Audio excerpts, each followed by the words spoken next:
you've ever wanted to make a change in the world and disrupt markets, here's your chance, because in today's episode, we're going to discuss how a small company disrupts markets and changes the world. And we have a special guest. His name is Kurt Avery. And what's so special about Kurt is that he's an expert marketer and founder of outdoor solutions company Sawyer, and he educates and inspires business leaders to maximize their earnings and serve their neighbors in his debut book, Sawyer Think, How a Small Company Disrupts Markets and Changes the World. So the first question I have is, what's the secret to your success?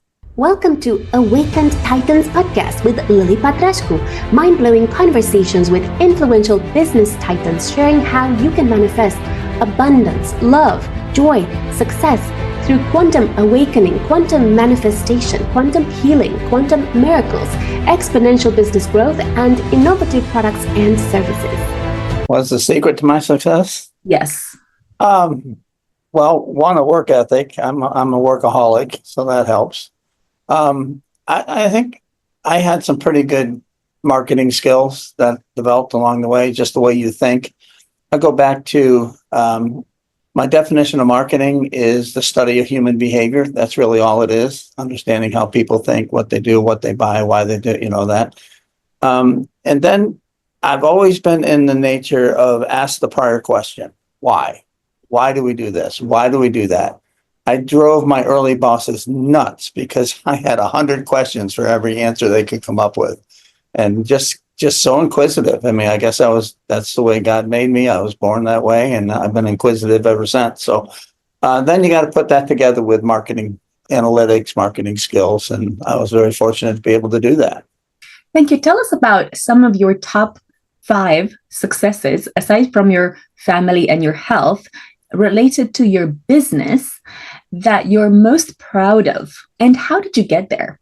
Well, I went to I grew up out in the country, so I didn't have a lot of people to play with. So I had to play with everything in myself, make all my own little games, and spend a lot of time actually doing baseball cards and things like that, which taught me the difference between the numerator and the denominator, which if you read in the book, you'll see how important it is to know when the numerator is important and when the denominator is important. And that just came from calculating baseball batting averages to the nth degree, because I just did it all day long. So that's kind of a secret. There's a chapter in the book called Math Trap, which is built on that. So knowing you can make quick decisions if you know how they relate. So I went off to a small Christian college, and I got a full ride to Northwestern Kellogg School of Management, which happens to be a marketing focused school. So I went there, got a really good job, and Jack Welch had put in a strategic planning group, and so he brought in 5 MBAs a year to kind of stir things up. So I got to be one of those. So I got some really good experience, went off into the consumer business. I was at Weed Eater and pulling chainsaws and Skill, and I did Skill Power Tools, and I got to do a lot of really cool analytics to change the direction. One time I cut the ad budget by 60 really in half, but grew sales by 60%. I mean, that just dropped to the bottom line. And of course, the president took all the credit. I didn't get any, but things like that. Or at Weed Eater, I calculated the life cycle and changed the trajectory where they thought they were going to go. Gave them all, well, you make your assumptions, I'll make mine. They couldn't move the curve. So I saved them from making a whole lot more product than they were ever going to sell, because the market had tapped out. And then, so I kind of became a little bit famous for some of that stuff. And then I said, well, this is so easy. I just go do it myself. Why am I making these companies make all this money, get no credit for it? And then boom, I forgot. I got to go to guerrilla marketing because I don't have these big ad budgets. So that was pretty formative, had to scramble. And I always say, we lost money 23 of the first 25 years till we became an overnight success.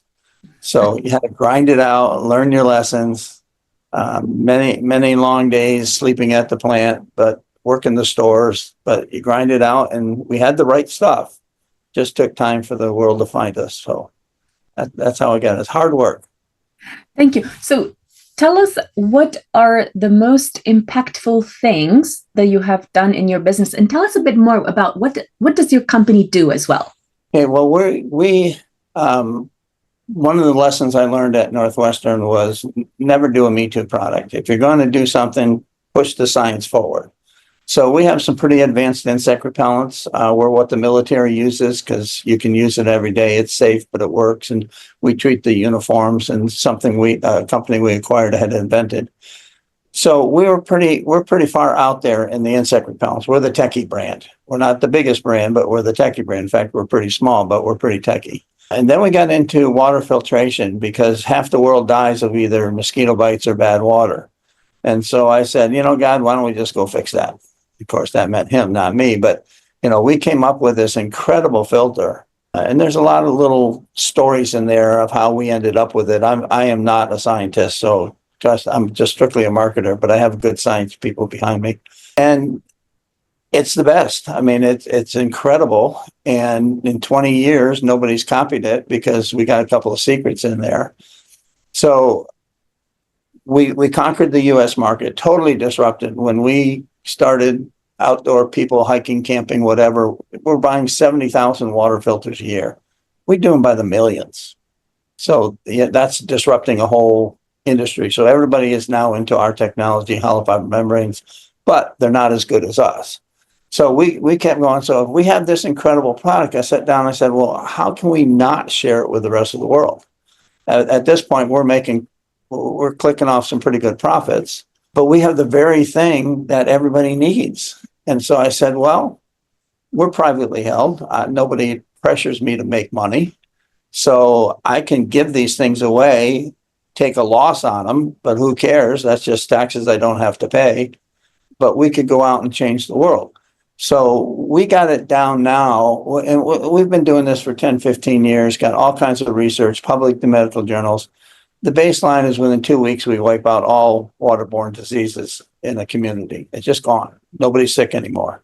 They closed the medical clinics because there's no customers. And we save them 10 to 20% of their annual income just goes away because they don't need to buy medicine. They don't need to go to a doctor. They don't have to boil water. They don't have to buy fuel, wood or fossil fuels. We're a very, very green product. And we said, well, this is going pretty cool. We have our latest product now for a one-time investment of about 10 cents. We can give somebody clean water for 10 years. It's all it costs. 10 cents, you get 10 years of clean water. And so now we're saying, well, wow, we really got something we got to get going. So we've put it all together, and now we're approaching countries. We do NGOs. We have 140 NGOs in 80 countries. We're everywhere. Even in the hard places like, North Korea or Gaza or Iran, they're all using our filters. And so now we're really ready to just explode to the next level. So it's kind of fun, but you have to have a profitable business to do that. So the book is half and half. It's all my little marketing secrets, some which are public, you get in a regular textbook, some of which I've made up, some are a little more obscure, but very valuable. So there's 25 lessons that help you make your business profitable.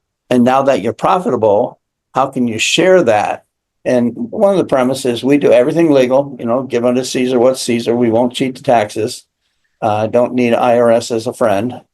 And so why pay taxes? I feel we can solve world problems cheaper and more direct than giving it to the government to give it to whatever they think is the appropriate place. So that's all in the book. Thank you. So tell us, what would you say made your specific water filters special? Is it because you have a certain formula that you use that works a lot better than others? And what enabled you to make the cost so cheap, to make yourself so, you can say, cost effective for so many organizations? Yeah. Well, we changed from a physical barrier. People would use ceramics or matrix, whatever. These are hollow fiber membranes. They've been used in kidney dialysis. They're very widely used. And so the water will go in and the water can go through the fibers, but nothing that makes you sick can go through those things. And then it comes out and then you just backflash and clean them. We do have some secrets. Our fibers are stronger than, the whole market has switched to hollow fiber membranes. but not ours. So ours are tough enough that you can perpetually clean them. And our holes are so small that nothing that makes you sick can get through. And nobody's duplicated those because we do have a few secrets. I forgot what the other half of the question was. Okay, so how can entrepreneurs make sure that they also disrupt the market and manage to change the world in the process? What steps do you have? You mentioned about 25 different steps in terms of marketing. The first one I'm really big on is called creative destruction. And that was from Slumpeter back in the 50s or 40s or 50s. And it's basically the world is going to change, and it's changing faster now than ever. So you have to say, it could be a government law, it could be a change in the culture. Think of what computers and phones have done to change the way people think and live and all that. It could be a technology change. So what's going to happen in the next 3 to 5 years to change the way people are going to live? And think that through, because there's always the opportunity. Some technology change or culture change is going to destroy things and create things. So think through, there's business opportunities on both sides. Either, we use the city, the example with the American Disability Act forced a lot of downtowns to die. So there's the opportunity to buy the old real estate, knock it down and build things for younger generations, whatever. That was the opportunity. But there was also the opportunity, that was on the destruction side. On the opportunity side, everybody's going to move to the suburbs because you can't build elevators or things like that in the old towns that are all locked in from hundreds of years. So there's opportunities on both sides. So everything happens like that. The phones or whatever, people's, look at what the social media, how fast that's changing the way people buy things and things. So put yourself 3 to 5 years ahead. What's life going to look like 3 to 5 years from now? And beat everybody to that point. Be the first ones to be ready for when the change comes. And we've been able to do that. We're very big on understanding the next generations. We're excited about the alphas, very inquisitive kids coming up, and they're going to be fun to work with, and they do want to change the world. So they're going to flock to the kind of things that we're doing. So that's a very fundamental one. The other one, how we got to where we did, is what I call incremental variable cost. What does it take to make one more widget? And because mostly your overhead stays stagnant, and if you can grow, you're growing incrementally, and you can't let the accountants assign all the overhead to your growth. It's there. And so we were able to think, okay, everybody's making 70,000 of these things. What if we made $1 million? What would it cost us? And we priced it to where we were going to be, not where we were. And that there's a chapter on incremental variable cost. Now, come back to bite you the other way if your market's going down, because your overhead it's going to clobber you. That's the denominator. So those two are really what set us apart in thinking versus all of our competition. Thank you. So what other steps can entrepreneurs take in order to market themselves and also come up with a really disruptive product or service, aside from like trying to think ahead? And because the thing that kind of strikes me is, first, you said that it took you quite a long time to kind of make this profitable. And I think a lot of entrepreneurs tend to, lose the game quite quickly early on, because, when you're kind of trying to run the business and it's not working for a long period of time, a lot of people may just give up because the debt may be too high, and then the expenses might be too high. So what do you suggest entrepreneurs do to be able to kind of find, the funding or the resources to be able to kind of move ahead with their project? Well, there is a whole bunch on funding. I have my own ideas on how you fund your company. But what really did it was, there's another chapter in that the easiest way to grow your business is sell more things to the same people. So I would go to the outdoor stores, because we started with outdoor products, and I would sit there for 12 hours just listening. What else do you need? What else could we make for you? Because you already are inclined to trust us.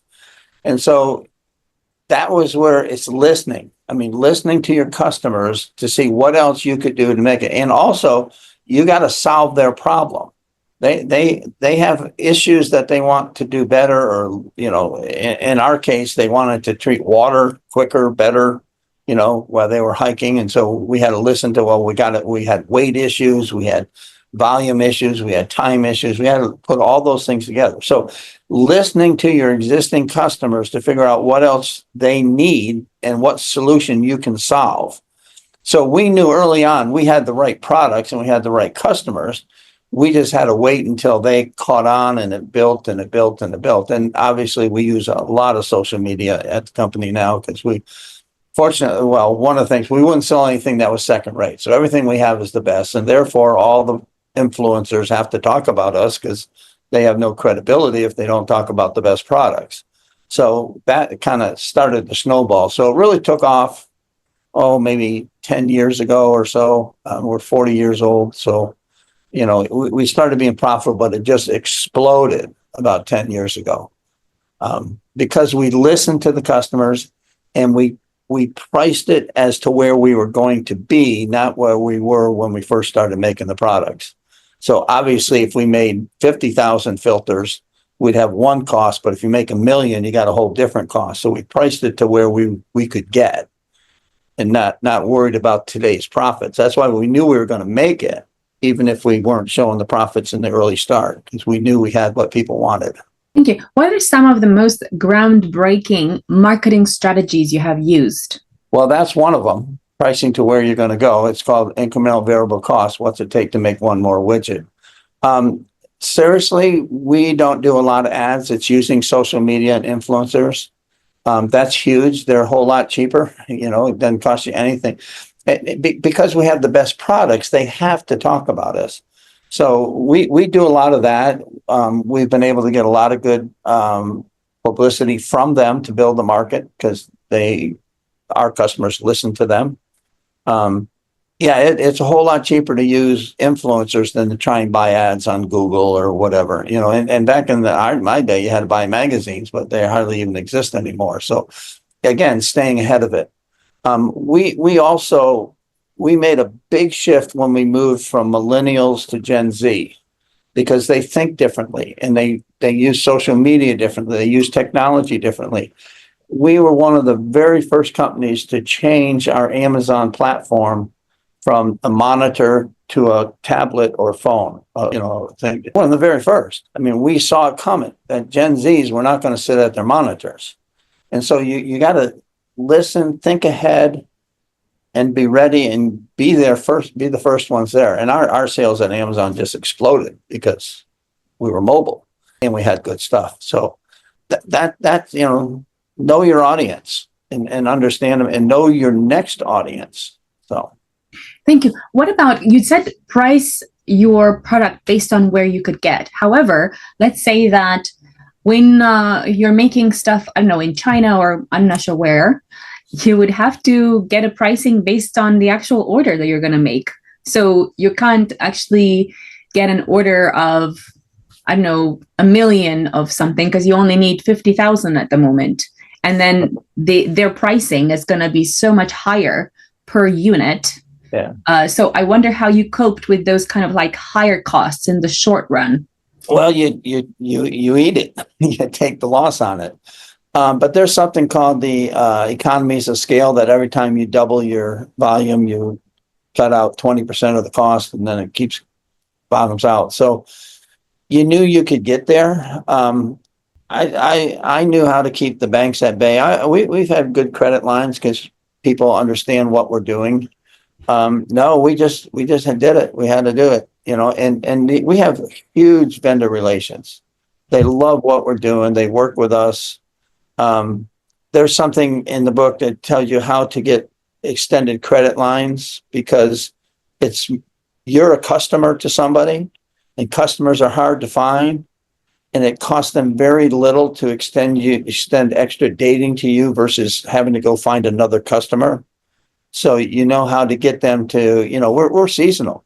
So we would make our stuff, we'd sell it in May and not get paid till September. But my vendors were patient. They waited because they built it in and, you build those relationships. So we don't have vendors. We have more partners than we do vendors. They just love, well, obviously, who doesn't like us saving lives all over the world, so it's kind of a neat thing for them to participate in. But there's little tricks to explain to the the vendor why they should be patient and extend dating to you so you could turn it and roll it and all that kind of stuff. Yeah, that's why we lost money for 23 of the first 25 years, because we were pricing it for the future, not for today. But we knew it was coming because we had the right stuff. Thank you. But how were you able to cope with that in terms of like, did you have investors or did you have like an inheritance, or did you just leverage your good looks? Oh, well, you wouldn't get any money for these looks, but it all run, two things. One, we did originally have some investors. I bought them all back out. They did very nice. Thank you. They were patient. I learned how to keep we had bank loans. Well, I didn't share this in the book, but banks like to have assets, but they really like cash. So if I kept inventory that they couldn't liquidate, but for 10 cents on the dollar, they were never going to call a note, But also, I never missed a payment. As bad as it was, I never missed a payment, and I never broke a bank covenant along the way. It was tough. So there were times I took outside consulting jobs to feed the family. I had enough skills that I could do that. It was whatever it takes. But yeah, you got to know how the banks think and how the vendors think and all that to get the most resources you can, even while you're kind of struggling. But they all knew the long-term game. Our bank right now is fantastic. They love what we're doing. And I'm one of the few companies who try not to make a profit. I don't want to make a profit. I always say, if we made cupcakes, we'd have to sell the cupcakes, make the profit, pay the taxes, and then we could give it away. But because we have the very thing that people need, which is the water filter, who said I had to make a profit? I own 100% of it. I don't have to make a profit, so I don't have to pay the taxes. I can take and get those filters to people who need them. And my bank knows that. They know that at any point in time, I could stop that and put it on the bottom line. But I make it just enough to keep them happy. They know it. They know what we could make versus what we do make. And I'm a very unusual company because we try not to make a profit. We'd rather give it away. Thank you. What is the best way for entrepreneurs who have a really great idea that could be about promoting a sustainable product, but perhaps don't have any funding? How could they start? One of the advices that I give is take loans, not sell stock, because think of it as the investor side of it. The investor, if you have to make profits and pay dividends, so the government's going to tax the profits and tax the dividends. So the government's taking up to 65% of your profits before the investor gets the money back. If you take a loan, you can pay them interest. The interest is tax deductible to the company, and then you only pay taxes once when the recipient gets the interest. In addition, if your stock does take off, they're going to have to pay capital gains on the new value of the stock. Whereas if it's a loan, it transfers back at zero tax because it was just a loan. Now, but you have to have some sweeteners in there that, they have some control or because I did it all on loans. I had some stock, but I mostly did everything on loans. But obviously they want an upside more than just making, an interest on it. So you have to have a partnership with your loan and take care of them. You could always put them a consulting fee in there for something that's non-taxable or tax deductible to you and only taxed once, not twice. So you got to get a little creative. And again, if you're going to start a business, don't start it for the IRS, start it for yourself. So as far as whether you have a good idea or not, you got to test it. Get enough people to tell you it's not good so that you can find the flaws. We always say get rejected in your finance at least 3 times and listen to why they're saying no. Doesn't mean that they know anything. They may not know enough about your business or your character, but at least you're going to hear what headwinds you're going to face. But then also you got to make sure you really do have a market. One of the problems is people think they have a marketable product because they think, the second you think you're the average customer, get out of business. You are not the average customer. We got bell curves to deal with. You only need to find a niche in there. So, but sometimes, like on a restaurant, if you have a recipe that you like and they like it, then you found a marketable place. But by and large, do not think of yourself as the average customer. So test it. Bounce it off the market you think do they really need this? Do they want this? What would they pay for it? I mean, that's all. You do that before you launch it. But again, I would launch it with loans, not stock. Keep the equity. Thank you. Tell us about Sawyer Think. Some of the top 10 things or nuggets that you would like entrepreneurs to remember when they want to disrupt markets and change the world with their company. Well, again, the 25, the first one, I always start with the 4 Ps of marketing. I mean, there's some basics that are everywhere, 4 Ps, 5 Cs, life cycle, bell curves. They're going to be in every textbook.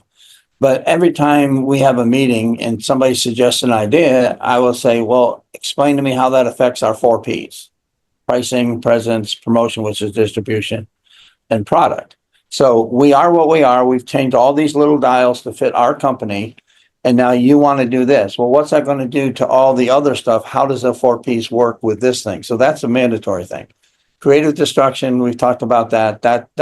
That's a secret sauce if you can develop that skill.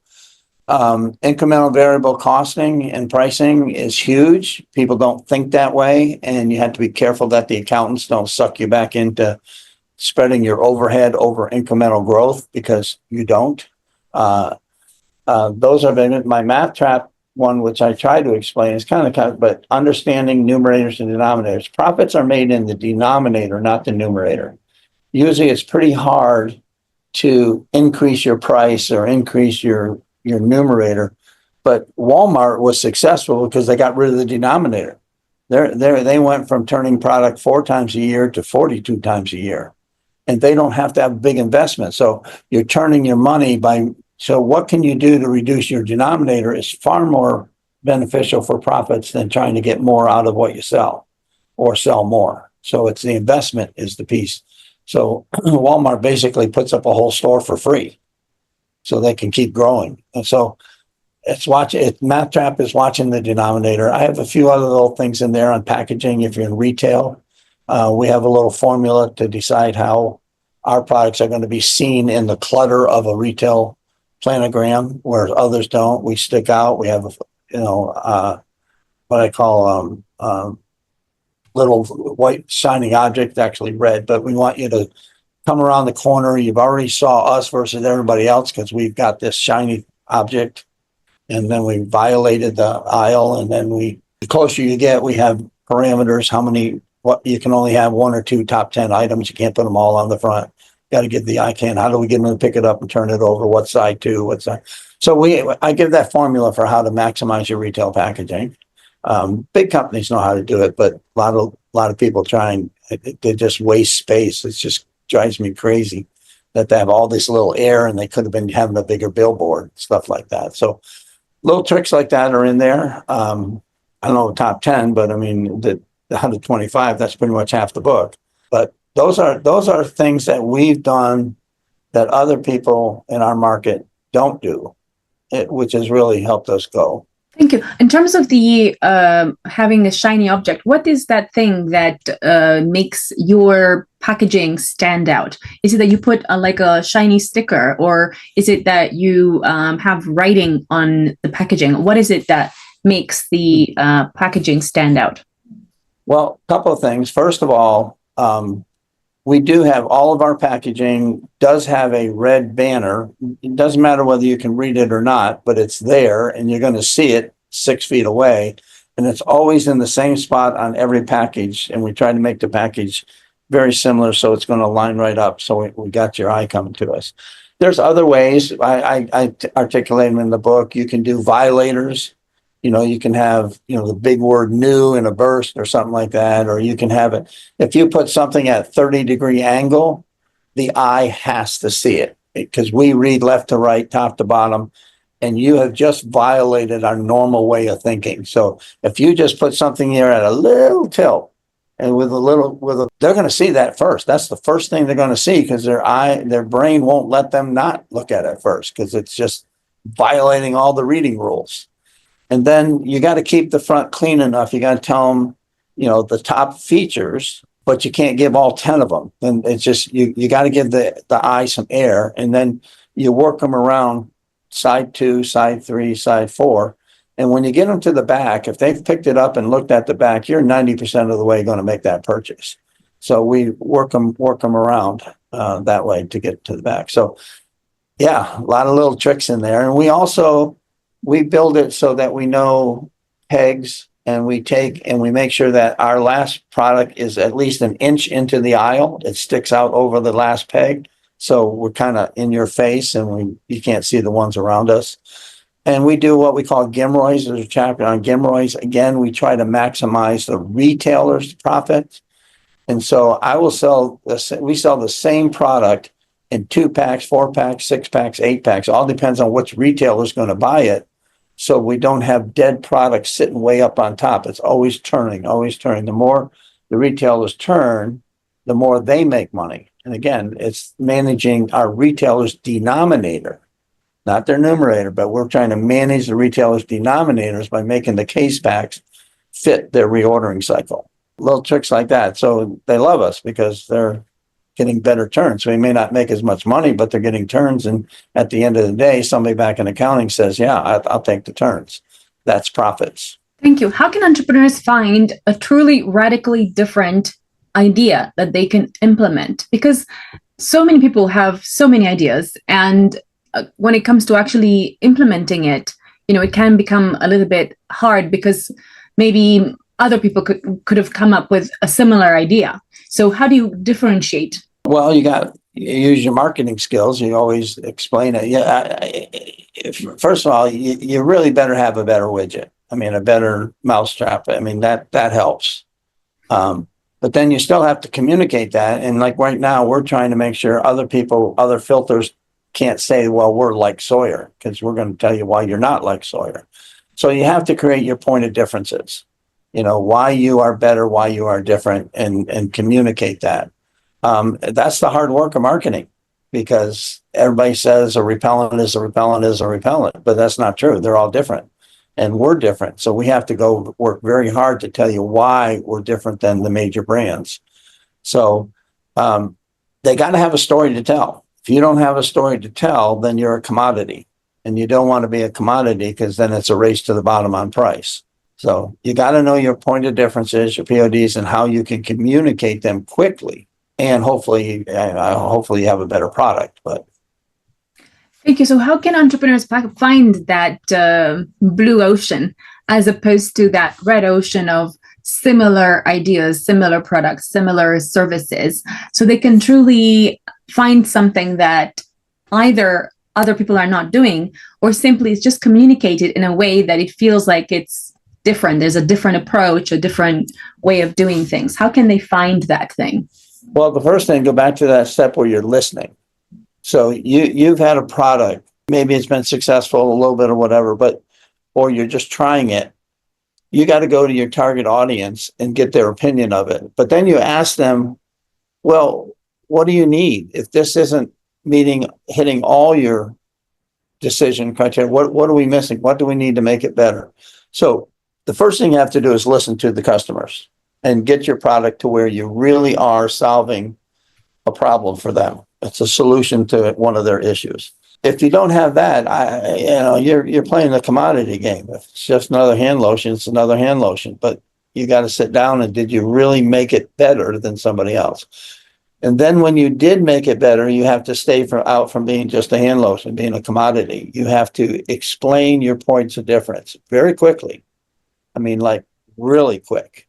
It's got to get that message across. So you got to do that. You got to first solve the problem and make sure you are solving the problem. Not just your problem, but your audience's problem. And then what are the words that would communicate that, or the demonstration that would communicate that? So, and get yourself out of the commodity business. Thank you. I looked at your website, and I have to say I was so impressed with it.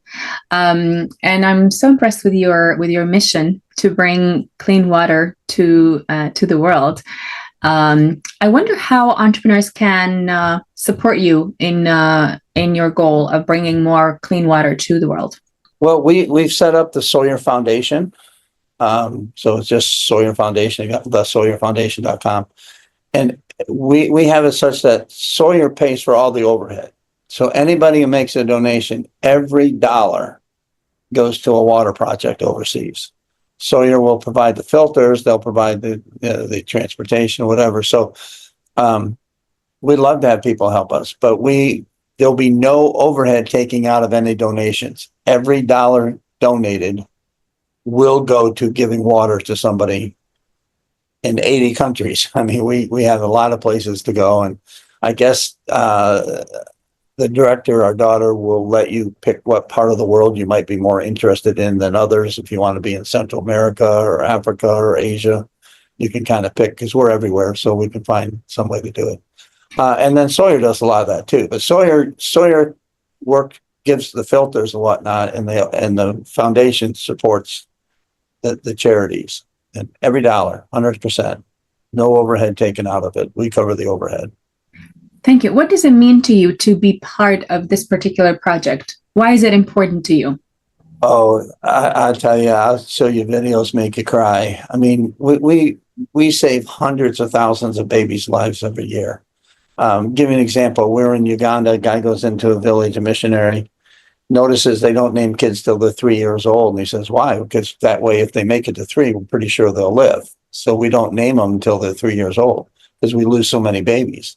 Puts the filters in, comes back a year later. They name them at birth now because they never lost a child. I mean, you can't, how do you measure that?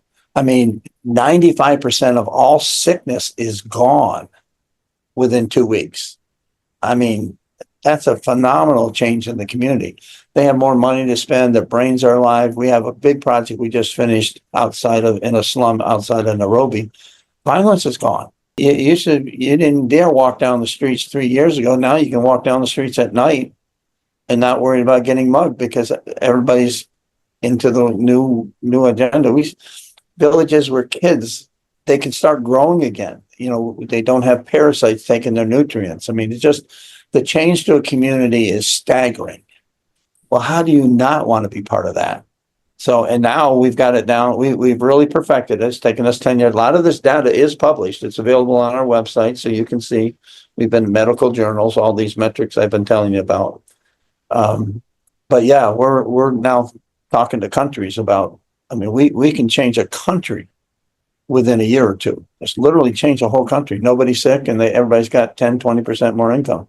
That's mind-boggling that we're in a position to do that now. But that's only been the last 3-4 months that when our last product came on board. So, wow. Then we do all the hurricanes. You know, any hurricane in the world, we're there. They fly in with them ahead of time. They got Samaritan's Purse keeps 2 plane loads ready. I mean, because everybody has to have water the day after the hurricane. So, Hurricane Helene up in Tennessee and North Carolina, we sent 100,000 filters went up there, enough to do 1 million people. You could drink the water at your feet. So. Wow, fascinating. Tell us where entrepreneurs can find you. Just Sawyer.com. Find out all about us. The book is pretty limited. It's brand new. It's only been out a couple of weeks, so I don't know if you've seen it, but hopefully you got a copy of it. It's on Amazon. You can get it on Amazon.com. Thank you. Stay tuned. And by the way, any proceeds or leftover profit from all go to the foundation. I don't want anything out of it. It's kind of I'm leaving my owner's manual for Sawyer. So when I'm gone, that just read the book and do it, you know. So I teach, all our workers go through this with me. Follow us for more interviews with world's most influential business titans, providing you with the insights to awaken to your full potential, so you can get paid to be yourself, find true happiness, and manifest anything you desire.